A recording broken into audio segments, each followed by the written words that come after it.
dream destinations, exceptional cruises, polar adventures. Welcome to Beyond the Horizon, the podcast that takes you where the journey truly begins. A production of Area Voyages.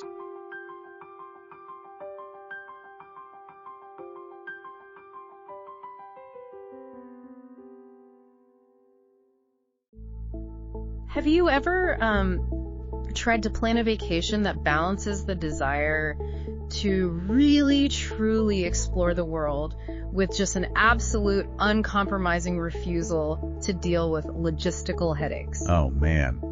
That is the ultimate modern vacation paradox right there. It really is. I mean, think about it for a second. You desperately want the adventure, you know? You want to see the glaciers calving into the ocean. You want to eat incredible, regionally inspired food. And you want to wake up in a new geographic location every morning. Right.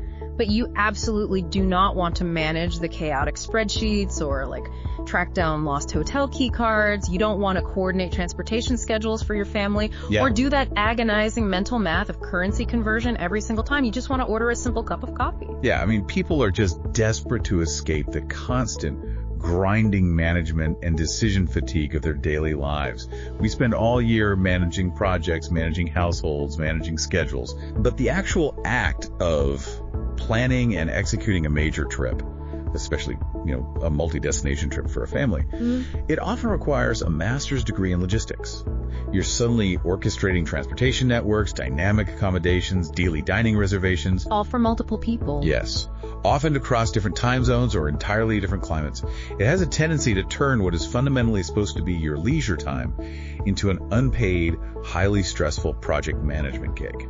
And that tension right there, that intense friction between wanting to completely check out and having to micromanage every second of your reality is exactly what we are jumping into today. It's a fascinating problem to solve. It is. We are going to look at how a massive hospitality operation actually functions in 2026 to solve that exact paradox. We've pulled together a really great stack of research for this deep dive, anchored by this incredibly comprehensive 2026 update from travel specialist Yvon Jr. Blanchette at ARI Voyages. Right, and his guide focuses on the entire Princess Cruises ecosystem. Yeah, exactly. But our mission today isn't to just rattle off a travel brochure. We are going to dissect this operation as a masterclass in business strategy, behavioral economics, and maritime engineering. Because when you are operating moving structures that carry, upwards of 4,000 guests at a time, you are no longer just in the transportation business. No, not at all. You aren't even just in the food and beverage business anymore. You are dealing with the complexities of crowd psychology and high-density urban planning. A modern premium cruise ship operating at this scale is essentially a floating, highly optimized smart city. A floating smart city. I love that. And we're going to unpack exactly how this specific company engineers a genuinely frictionless experience for millions of people. We'll explore how they managed to build an almost impenetrable monopoly in one of the harshest geographical regions on the planet, Alaska. And maybe most interestingly, we are going to dig deep into the psychology behind how we pay for our leisure. That's the best part, honestly. How a pricing structure can actually alter our emotional enjoyment of a trip. Yes. But to understand how they operate a floating smart city in 2026, we really need to look at the foundation first. You don't build an operation of this scale overnight. Right, definitely not. The modern iteration of Princess Cruises, which actually just celebrated its 60th anniversary in December 2025, operates as the third largest cruise line in the world by net revenue. Which is huge. It's massive, but the corporate lineage is fascinating because it started with a completely different economic model than you'd expect. It really did. Back in 1965, the founder, this entrepreneur named Stanley McDonald, he didn't secure billions of dollars in venture capital to Beckham megaship. No, he was way scrappier than that. Exactly. He looked at the existing maritime landscape and saw a massive inefficiency. He found a Canadian Pacific Railway ship called the Princess Patricia. Right, up in the Pacific Northwest. Yeah, and during the winter, this ship was basically just sitting idle because its normal routes were too cold or impassable. McDonald realized he could charter this specific, underutilized asset, point it south toward the Mexican Riviera out of Los Angeles, and create an entirely new market during the off-season. It is a brilliant example of a zero capital expenditure business pivot. I mean, he didn't own the ship. He just rented the capacity and marketed the experience. Right. And he even lifted the company name and the original logo directly from that chartered vessel. Talk about lean startup mentality. Yeah. And that scrappy approach proved incredibly viable. Within 2 years, by 1967, the operation had expanded to a second chartered vessel. Wow. And then in 1969, they made a strategic geographical decision that would fundamentally define their corporate DNA for the next half century. They sailed a ship to Alaska for the very first time. Which is huge. And we are going to spend a lot of time on that Alaskan dominance later because the scale of what they've built there is just mind-blowing. Oh, for sure. But looking at the broader corporate history, that initial success triggered decades of expansion.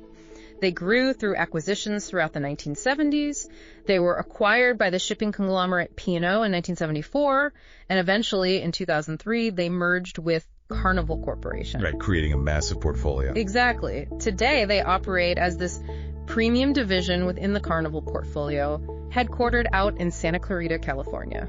But, the defining moment for this brand, the catalyst that transitioned them from a successful regional shipping company into a globally recognized cultural institution, it had absolutely nothing to do with naval architecture or corporate mergers. Not at all. It was entirely a product of the 1970s media landscape. Oh, you were talking about the ultimate decade-long commercial. Yes, exactly, the Love Boat. In 1977, the ABC television network launched a show called The Love Boat, and the entire premise of the show was set aboard a real princess ship, the Pacific Princess. Right. Now, if you are listening to this and you grew up with modern streaming platforms where, a hit show might get a few million viewers over a weekend, it is incredibly difficult to conceptualize the cultural weight of 1970s network television. It really is. The monoculture of that era meant that a hit network show commanded an audience share that is mathematically impossible today. I mean, The Love Boat ran for 9 consecutive seasons, from 1977 until 1986. 9 seasons. Yeah. Every single week, tens of millions of American households tune in and just spend an hour absorbing the visual branding of Princess Cruises. Think about the psychological impact of that. I mean, before the Love Boat, the general public's perception of ocean travel was largely informed by the transatlantic ocean liners of the early 20th century. Right, very formal. Exactly. People pictured the Titanic or the Queen Mary.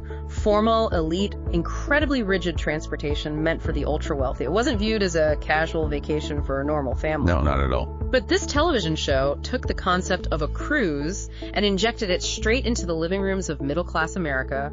It painted a picture of cruising that was warm, accessible, filled with gentle romance, and most importantly, it just looked incredibly fun. It completely democratized the fantasy of ocean leisure. It shifted the cultural paradigm entirely. It really did. And the brand equity generated by that specific television integration is arguably, the most durable marketing asset in the history of the travel industry. The association between the Princess brand and that feeling of accessible warmth is still the core of their consumer expectation today. It's so deeply ingrained that half a century later, when they launched their massive new Sun Princess in 2024, their entire marketing campaign leaned right back into that legacy. Oh yeah, they literally branded it the Next Level Love Boat. You just cannot manufacture that kind of generational goodwill. But obviously, delivering on that promise of warmth and romance looks very, very different physically today than it did on a 600-passenger ship in 1977. Oh, absolutely. The hardware has to evolve to match modern consumer demands and just the sheer economics of scale. Right. Looking at the 2026 fleet, we see 17 distinct ships, but they're very intentionally segmented into 4 separate architectural classes. This isn't a monolithic fleet where every ship is a carbon copy of the last one. No, they designed specific tools for specific geographical and demographic jobs. Exactly. Let's break down that architecture, starting with the smallest footprint they currently operate. The Coral class. Right, the smaller ships. Yeah, we are looking at just 2 ships here, the Coral Princess and the Island Princess, each carrying around 2,000 guests. Now, 2,000 people might sound like a massive crowd to you, but in the context of the modern global cruise industry, a 2,000 passenger vessel is actually categorized as relatively intimate. It really is. The strategic value of the Coral class lies entirely in its physical dimensions. These ships were designed with a narrower beam. And in naval architecture, the beam is basically the width of the ship at its widest point. Mm-hmm. So, by restricting that width, these specific vessels are able to physically pass through the original locks of the Panama Canal. The massive megaships being built today simply cannot fit through those legacy engineering choke points. Oh, wow. I didn't even think about that. Yeah, and furthermore, because they carry half the passengers of the newer vessels, they generate a significantly quieter, more contemplative onboard atmosphere. Which is exactly what you want on certain itineraries. I mean, if you are sailing deep into an Alaskan fjord, you want to stand on an open deck and listen to the absolute silence of the wilderness. Right. Or you want to hear the sharp crack of a calving glacier when those massive chunks of ice break off and crash into the water. You definitely don't want a booming multi-story water park directly behind you, ruining the acoustics of the natural world. No, exactly. That ruins the whole vibe. Yeah. So, moving up the scale, we find the workhorses of the fleet, which is the Grand Class. This includes 9 ships, constructed between 1998 and 2008, carrying anywhere from roughly 2,600 to 3,100 guests. These are names like the Grand Princess, the Diamond Princess, and the Crown Princess. For over a decade, this specific architectural layout defined the baseline Princess experience. They hit a real sweet spot with that size. It's large enough to support the economics of a massive theater, multiple specialized dining venues, and these expansive pool decks, but it hasn't yet crossed over into feeling like a floating shopping mall. Right, still feels like a ship. Yeah.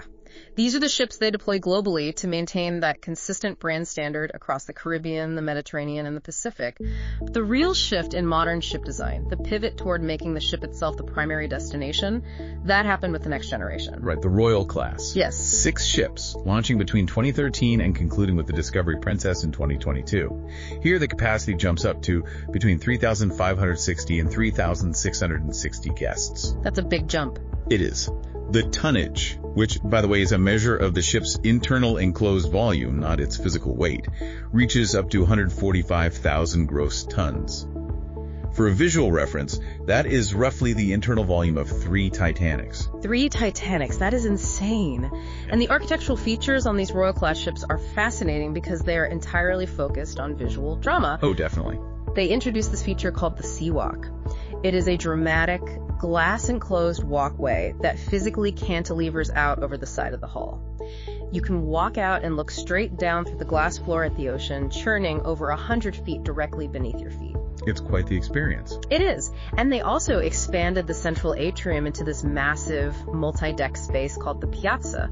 It's designed to function like a bustling European town square right in the center of the ship. It creates this fantastic centralized center of gravity for the onboard social experience. But, if the Royal Class was an evolution, the newest vessels represent a fundamental rethinking of their operational scale. Right, the Sphere Class. Yes.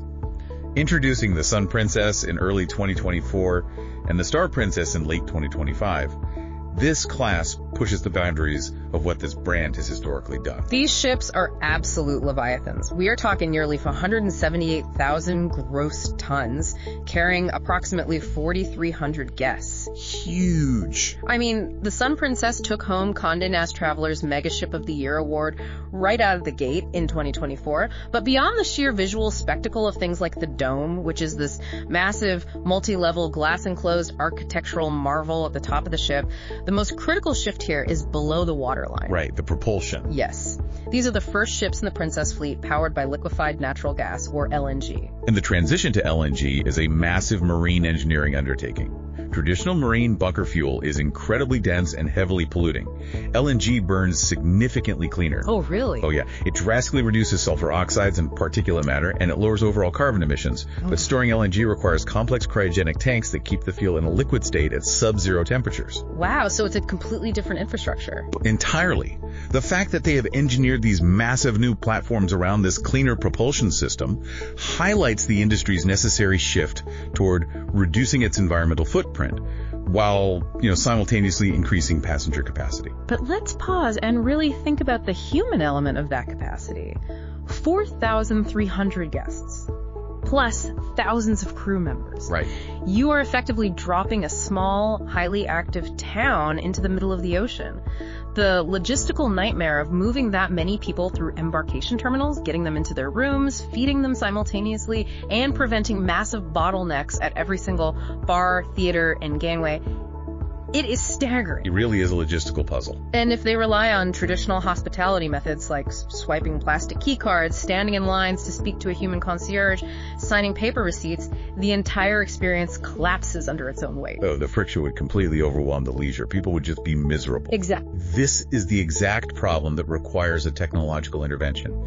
And it is where Princess has deployed what is arguably their most significant operational advantage in the modern market. The medallion class ecosystem. Yes. This is where the concept of the floating smart city becomes literal. The entire system revolves around a physical object called the ocean medallion. And it's so small. It really is. It's not a bulky lanyard or a complicated smartwatch. It is a simple, quarter-sized wearable disc. You get it mailed to you before you even leave for your vacation. Right, so you have it ready to go. Yeah, you can pop it into a wristband, wear it as a pendant, or honestly, just drop it in the bottom of your pocket. And the second you step anywhere near the cruise terminal, that little disc starts talking to the ship. It operates on a highly sophisticated ship-wide network of sensors, utilizing Bluetooth Low Energy and near-field communication. To conceptualize this, imagine thousands of micro receivers embedded invisibly into the walls, ceilings, and doorways of the entire 17-deck structure. So they're just everywhere. Everywhere. This creates a hyper-localized, highly precise positioning system that blankets the vessel. The medallion is constantly pinging this network, which then feeds real-time spatial data back into the central operating system and the proprietary app on the guest's smartphone. Let's translate that engineering into the actual visceral experience of a guest, because it fundamentally alters how you move through physical space. Take boarding, for example. Right, the worst part of a trip usually. Oh, the worst. Historically, boarding a massive ship meant standing in a zigzagging line for an hour in a giant warehouse, waiting to hand a stack of printed passports and booking confirmations to a stressed agent behind a counter. It's just terrible. But with the medallion, the terminal sensors detect you walking through the front door. Your security profile and photo instantly populate on the staff's tablets. It is a completely touchless, continuous motion boarding process. You literally just walk from the curb onto the ship. That completely eliminates the most stressful entry point of the vacation. But the micro interactions are where the system truly alters the psychology of the trip. Like the automatic cabin door unlocking is the prime example. I love this feature because it solves such a universally annoying problem. It really does. Picture this. You've just spent 6 hours on a shore excursion walking around a humid port. You have a heavy beach bag on one shoulder. You are carrying 2 iced coffees. And you are trying to corral a tired, cranky 7-year-old down a long, identical-looking hallway. We've all been there. Yes. In a normal hotel, you reach your door and the panic sets in. You have to put the coffees down, dig through the wet towels in your bag to find a piece of magnetized plastic, swipe it 3 times because it's slightly demagnetized, and push the heavy handle while keeping the kid from running away. Right. It is a moment of acute, concentrated friction. Exactly. But with this sensor network, the hallway knows exactly who is walking down it. As you approach, within a few feet of your specific cabin, a small digital screen next to the door lights up, greets you by name, the lock physically clicks open on its own, and you simply lean your shoulder against the door and walk in. That's amazing. You never break your stride, you never put the coffee down, the friction is entirely erased. It changes the physical environment from being passive to being anticipatory. And this anticipatory logic extends to the food and beverage logistics, too. Oh, yeah. Traditionally, a ship's layout requires guests to navigate to centralized service nodes. Like, you have to walk to the bar to get a drink or walk to the cafe to get a sandwich. But the medallion platform dynamically decentralizes that service. This is the invisible butler concept. You can pull out your phone while sitting on a random lounge chair on the aft deck, open the app, and order a burger and a pina colada. Right from your chair. Yeah. You don't have to input a table number or describe what you are wearing. You just hit order and put your phone away. The culinary staff prepares the order, and a server uses their own tablet to follow your exact physical location on the ship via your medallion. It's wild. Even if you get up and walk to a completely different deck on the other side of the ship, the server tracks your moving dot and hands you the drink right where you end up. The back-end infrastructure required to facilitate that level of dynamic tracking while simultaneously processing the financial transaction without a physical signature is immense. It has to be. And all of this digital wizardry, the location tracking, the centralized booking for dining and spa treatments, the app interfaces, It requires a tremendous amount of bandwidth. Which is why the 2026 rollout of MedallionNet Max is so critical. They've integrated advanced satellite networks, heavily leveraging Starlink's low Earth orbit constellation. Right, the Starlink integration is huge. Think about the physics of that for a second. You have a massive steel structure pitching and rolling in the ocean, navigating through deep, narrow fjords in Alaska, and the phased array antennas on the top of the ship are maintaining a constant high-speed lock on satellites flying overhead at 17,000 miles an hour. It's mind-boggling when you actually break it down. It allows for streaming quality internet in regions where 10 years ago you couldn't even get a text message to send. Exactly. The connectivity is no longer a luxury add-on. It is the fundamental utility required to make the frictionless ecosystem operate at all. Okay, I have to jump in here with a reality check, though. I want you, the listener, to ask yourself a very serious question right now. I completely understand the convenience of the invisible butler and the magical opening doors. Sure. But does the idea of wearing a localized GPS tracker that monitors your exact physical coordinates down to the meter 24 hours a day while you are supposedly escaping it all on vacation, does that sound like the pinnacle of luxury, or does it sound slightly dystopian? That's a fair point. Right. You are essentially wearing a corporate tracking collar.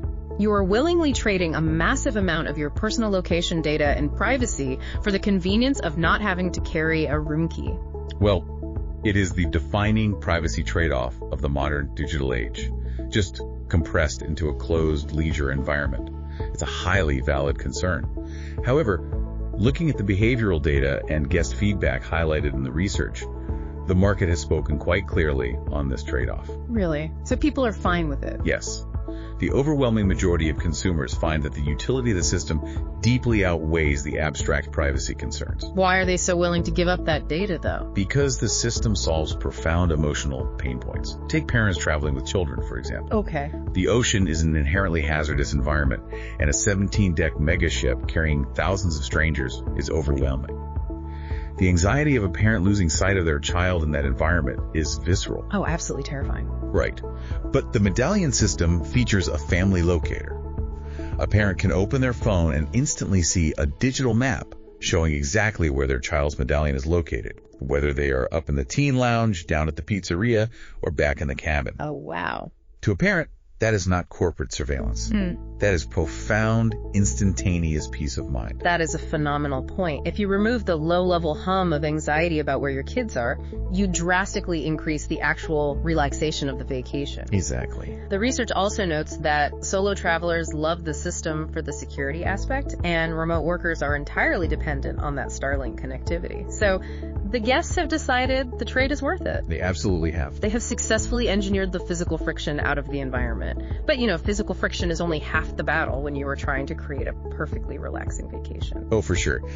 The psychological friction of finance is arguably much more damaging to the sensation of leisure. Yes. So they've managed to erase the physical annoyance of standing in lines and finding keys. But if you sit down at a table and immediately start stressing over the cost of a $12 cocktail, you still aren't relaxed. Right, the math ruins it. How do they engineer the financial anxiety out of the equation? This brings us to the incredibly clever behavioral economics of how Princess structures its pricing. It's really smart. They utilize a 3-tier fare structure that is explicitly designed to address different levels of financial psychology. The foundational tier is the Princess Standard Fare. Let's look at the standard fare because it's the bait, right? It looks like the most economical choice. It includes your physical cabin, access to the main dining rooms, the theatrical entertainment, and the baseline medallion class platform. Right, the basics. But it conspicuously excludes the daily crew gratuities, any Wi-Fi access, any alcoholic beverages, and access to specialized dining venues. Right. And then moving one step up the matrix, we have the Princess package. For the 2026 fleet, this requires an upfront pre-voyage purchase of $65 per person per day. It's slightly higher, $70 on the new Sphere-class ships. This tier introduces the Plus Beverage Package, which covers drinks up to $15. It provides Wi-Fi access for a single device, includes 4 casual dining meals without additional cover charges, waives the delivery fees for the dynamic medallion app ordering we discussed, and crucially, it prepays the daily crew appreciation charges. So it bundles a lot of the essentials. And then at the absolute top of the consumer funnel is the Princess Premier tier. This is a flat $100 per person per day, jumping to $105 on the Sphere class. Mm-hmm. For that $100 a day, the beverage package expands to cover unlimited drinks up to $20. The Wi-Fi expands to 4 devices per person. You get unlimited access to all casual and specialty dining venues. That's a huge perk. Oh yeah. You also receive substantial shore excursion credits ranging from $100 up to $300 depending on the length of your sailing. It throws in unlimited professional digital photography and reserved seating in the main theater. Now, from a purely mathematical standpoint, you can calculate the exact break-even point on these packages based on how many lattes or glasses of wine a guest consumes daily. Right, the spreadsheet math. Exactly. But looking at it purely through the lens of mathematics misses the underlying behavioral strategy entirely. I completely agree. The math is almost irrelevant compared to the emotional manipulation, and I mean manipulation in the most structurally fascinating way possible. Let's analyze the psychology of a guest who books that bare-bones standard fare. They think they're getting a deal. They think they are being savvy, they think they beat the system, but they are stepping into an environment governed by the illusion of a la carte pricing. Our research points out a very specific, aggressive detail. There is a $14.99 cover charge simply to eat at the casual dining venues for standard guests. Which introduces an immediate barrier to spontaneity. Exactly. Imagine the mental state of that standard guest. They wake up on vacation, they want a premium espresso, they have to run an internal calculation. Is this coffee worth $5? Right, should I just get the free drip coffee? Yeah. Later, they want a glass of wine with lunch. Is this worth $12? They walk past a casual pizza spot that smells amazing, but they're hit with a $15 cover charge just to sit down. Every single desire they have all day long requires a microtransaction and a mental negotiation. Exhausted. They are nickel and diming themselves to death. The cognitive load of constantly monitoring a running tally in your head completely shatters the illusion of luxury. Oh, absolutely. And this is where the pricing structure intersects perfectly with the concept of the frictionless environment. The $100 a day premier tier is not simply a beverage package. It is an insurance policy against vacation anxiety. I want to highlight that phrase, an insurance policy against anxiety. Are they basically extracting an extra $100 a day from people who are simply terrified of doing math while wearing a swimsuit? Well, in a sense, yes. But it is a deeply symbiotic transaction. The internal monologue of, should I get this? How much have we spent today? Is exhausting. By prepaying that $100 a day before they even pack their bags, the guest is literally buying silence from their own internal financial auditor. They are purchasing the permission to say yes to whatever impulse they have in the moment without a secondary thought. That is so true. They sit at the steakhouse, they order the filet, they order the premium Cabernet, and when the meal is over, they simply stand up and walk out. The medallion registers the location change, verifies the premier status, and zeroes out the transaction automatically. The value isn't in the liquid volume of the wine they consumed. The value is in never having to look at the right side of the menu to check the price. Exactly. And looking at the actual dining architecture detailed in the research, there is a lot of culinary variety locked behind those premium tiers. The main dining rooms, which are included for everyone, feature daily rotating menus based on the regional cuisine of the ship's current location, which is a great baseline. It is. But the specialty dining is where the culinary identity really emerges. Institutions like the Crown Grill, which is their signature steakhouse, and Sabatini's, the Italian concept, are designed to offer a much slower, more refined, highly personalized service model. Right. These venues inherently require a cover charge to manage demand and maintain the atmosphere. And on the new Sphere-class ships, the Sun and the Star, the research notes they have vastly expanded this culinary footprint. They are integrating new concepts seamlessly into that massive Sphere Piazza space, and they even ran highly exclusive, limited-ticket dining events for their 60th anniversary sailings. Oh, wow. If you hold that premier package, the entire ship becomes an open, unlimited culinary playground. You can see how perfectly that integrates with the medallion technology to create an absolutely sealed, perfectly optimized bubble of frictionless leisure. The physical environment and the financial environment are both engineered for ultimate ease. However, a cruise ship is not a static resort. It is a highly mobile platform, and ultimately the value of the experience is heavily dictated by the destination it navigates toward. Which is the perfect pivot to what is arguably the most dominant aspect of Princess's entire global operation. They have mastered the onboard tech and the pricing psychology, But there is one specific region in the world where they don't just operate as a visiting tourist. Right, Alaska. There is a geographic zone where they practically own the infrastructure. Let's talk about the staggering reality of their vertical integration in the Alaskan wilderness. The competitive landscape in Alaska is unique, and the research makes a definitive, unequivocal assessment here. It states that Alaska is the single strongest differentiator in the entire Princess portfolio. Really? The strongest? Yes.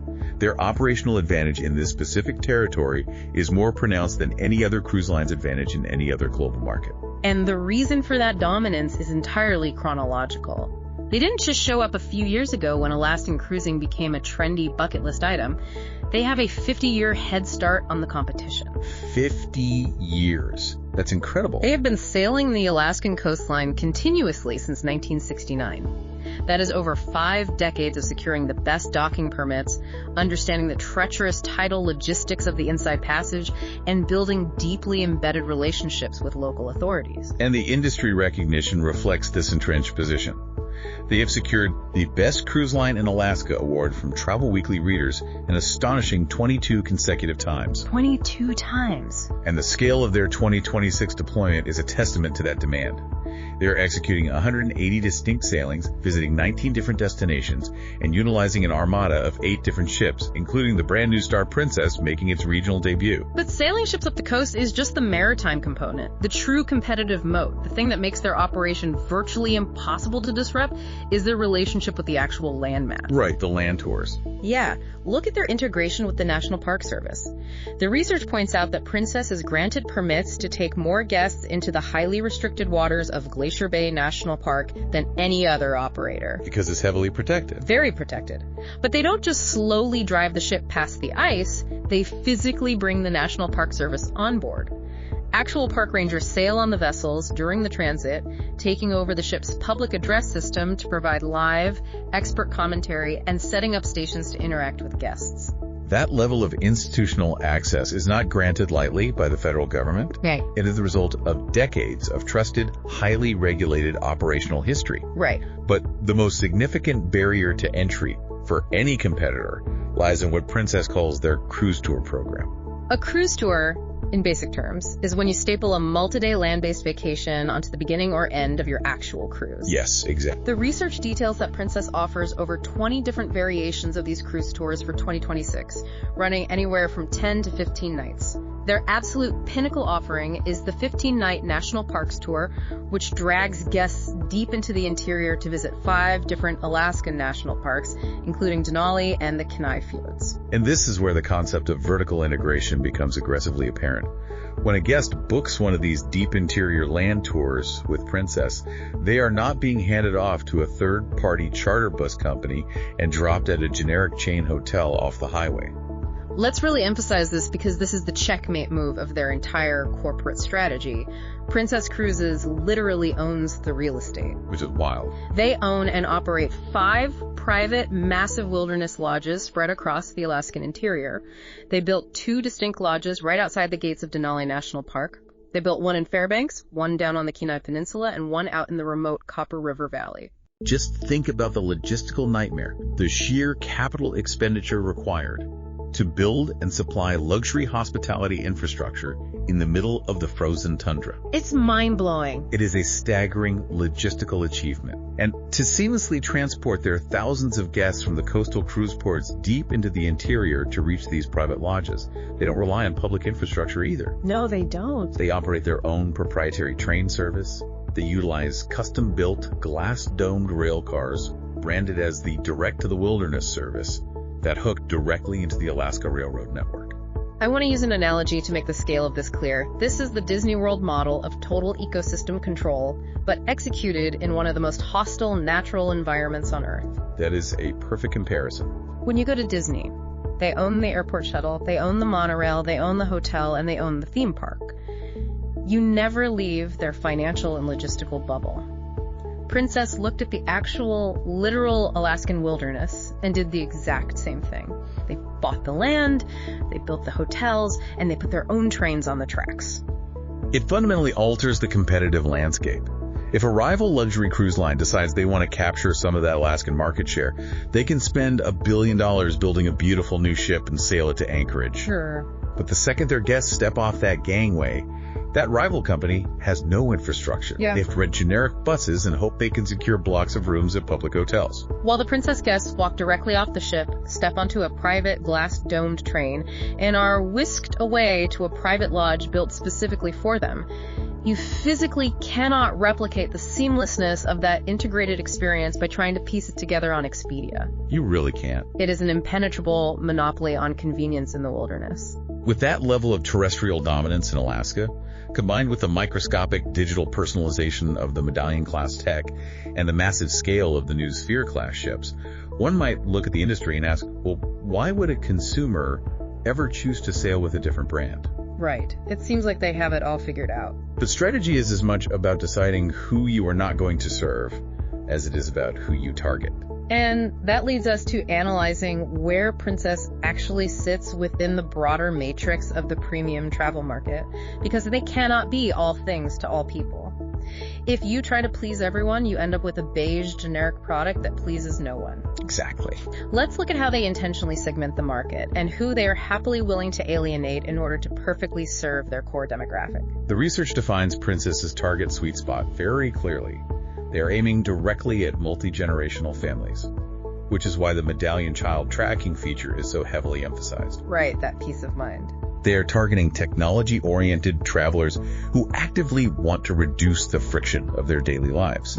They heavily target the world cruise demographic, leveraging their long history of massive multi-month global itineraries. In essence, they are providing a highly consistent, premium, heavily amenitized experience at an accessible price point, deliberately avoiding the stiff formality of the ultra-luxury sector and the chaotic, neon-lit noise of the budget megaships. I like to think about choosing a cruise line the same way you think about choosing a neighborhood to buy a house in. Princess has positioned itself as the ultimate, highly amenitized, master-planned suburb. That's a great way to put it. It is incredibly safe, it's highly predictable, the technology makes your daily life incredibly convenient, the kids have a designated secure place to play, and everything you could possibly need is within a 10-minute walk. It is a brilliant model for mass appeal. It really is. But let's look at the alternatives they compete against, because not everyone wants to live in the suburbs. Yeah. Take celebrity cruises, for example. If Princess is the premium suburb, Celebrity Cruises is positioning itself as the upscale downtown arts district. I love that. The research highlights that Celebrity heavily prioritizes avant-garde architectural design, specifically pointing to their modern edge-class ships. They aggressively target a more adult, aesthetically driven demographic. Okay, so a slightly different crowd. Yes. Their culinary identity is sharper and more sophisticated, anchoring their brand with partnerships like their Forbes 5-star rated restaurant developed by chef Daniel Boulud. They are willing to sacrifice some of the broad, multi-generational family appeal to capture the design-conscious traveler. Then you have a fascinating internal dynamic with Holland America Line. They are actually a sister brand sitting right next to Princess under the massive Carnival Corporation umbrella. Right. It seems like they would constantly cannibalize each other's sales, Yeah. but they've engineered a very intentional segmentation. Yes, Holland America operates at a very similar premium price point, but they target an entirely different psychographic profile. They lean heavily into traditional maritime heritage. So it's a bit more classic. Very classic. They attract a slightly older demographic that actively desires a more formal, classic, social atmosphere, think string quartets and traditional afternoon tea rather than app-based cocktail delivery. Oh, I see. They're significantly less focused on technological intervention than Princess. However, they also possess incredibly strong, entrenched infrastructure in Alaska, making them a formidable internal rival for that specific destination market. What about the travelers who look at a 4,300 passenger Sphere-class ship and feel instantly claustrophobic at the thought of those crowds? The research brings up Azamara. Azamara represents the exact opposite architectural philosophy. Their vessels are tiny by modern standards, carrying fewer than 700 guests. Oh, wow. That is small. Because of that small footprint, their entire value proposition is based on extreme destination immersion. They can sail up narrow rivers and dock in the center of small European towns where the megaships simply cannot fit. Well, that makes sense. They focus on overnight port calls and late-night departures, prioritizing what happens on the land rather than relying on the ship itself to provide the entertainment. That's the equivalent of renting a secluded, historic cabin in the woods. You aren't there for the high-speed Wi-Fi, you are there for the specific location. And if you are entirely focused on gastronomy, the research mentions Oceania cruises. Yes, Oceania caters almost exclusively to an adult demographic that prioritizes culinary excellence and extended, globe-trotting itineraries. They heavily market their partnership with legendary chef Jacques Pepin. And no kids, right. Importantly, the research explicitly notes they are not family-oriented. They are perfectly willing to alienate the multi-generational family market to maintain an undisturbed, highly refined atmosphere for their core, culinary-focused audience. Finally, we have to look at the absolute ceiling of the market. The research touches on Regent Seven Seas, which operates in the true, unadulterated, ultra-luxury space. The top tier. And the reason this comparison is vital is because of the financial psychology we discussed earlier. Regent operates on a strictly all-inclusive model. And in this tier, all-inclusive doesn't just mean a beverage package.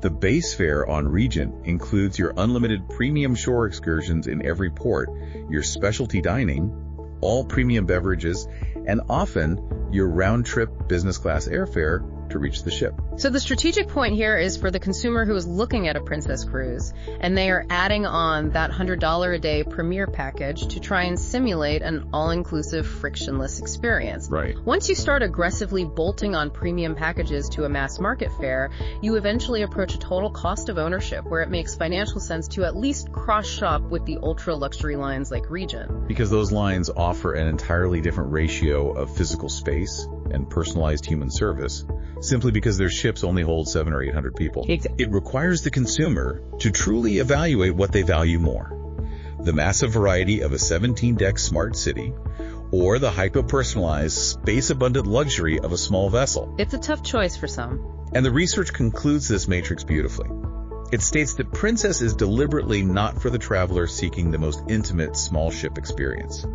It is not for the traveler demanding an adults-only environment, nor is it for the absolute pinnacle of culinary snobbery. Right. By firmly accepting those limitations, by not trying to be the arts district or the secluded cabin, they have successfully optimized their product to be the best possible version of that highly convenient premium suburb. And that comprehensive understanding of exactly who they are and how they engineer every single touch point to serve that specific demographic is what makes this such a fascinating case study. It really does. We have covered a massive amount of operational ground today.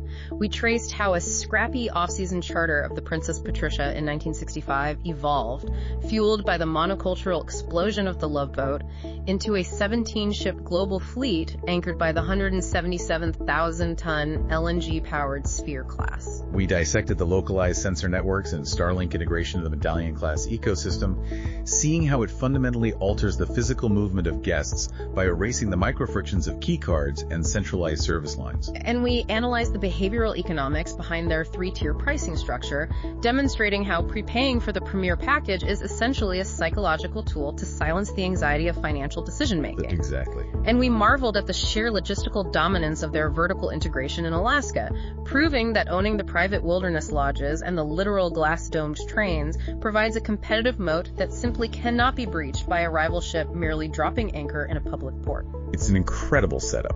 The Princess Cruises operation in 2026 sits at this incredible, almost paradoxical intersection of massive, heavy industrial scale and microscopic personalized digital intimacy. It really is a paradox. Managing 4,300 people simultaneously while making each individual feel as though the environment is seamlessly reacting to their specific presence is a pinnacle achievement in modern hospitality engineering. It is.